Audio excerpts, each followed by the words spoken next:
दिल्ली की गलियों में हलचल मची हुई थी। रज़िया सुल्ताना के पतन के बाद सिंहासन पर कौन बैठेगा, यह सवाल सभी के मन में था। इसी शून्य का फायदा उठाया 40 नामक समूह ने।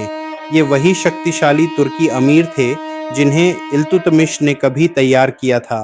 कहानी की शुरुआत होती है बहरम शाह से। इल्तुतमिश का बेटा 1240 ईस्वी में उसे दिल्ली के सिंहासन पर बिठाया गया, लेकिन हकीकत यह थी कि ताज और ताकत उसके हाथों में नहीं बल्कि अमीरों के हाथों में थी।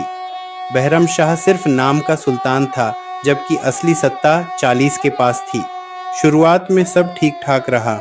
अमीरों ने बहरम शाह को सहारा दिया, पर जल्द ही उनकी आपसी खींचतान और लालच खुलकर सामने आने लगे। कोई खुद को सबसे बड़ा साबित करना चाहता था, तो कोई खजाने और इलाकों पर कब्जा जमाना चाहता था। नतीजा यह हुआ कि सल्तनत में लगातार विद्रोह और अशांति बढ़ने लगी। बहरम शाह खुद भी दूरदर्शी या मजबूत शासक नहीं था। उसकी सबसे बड़ी कमजोरी थी अमीरों पर पूरी तरह निर्भर रहना। वह न तो प्रशासन को संभाल पाया और न ही सेना को अपने नियंत्रण में रख सका।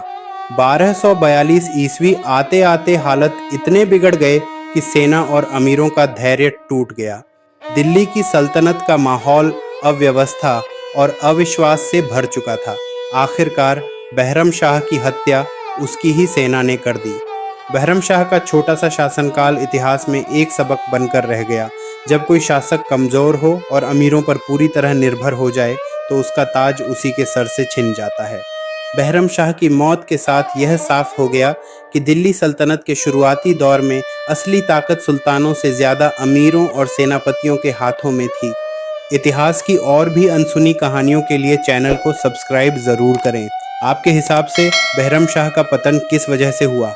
अपनी राय कमेंट्स में ज़रूर बताइए।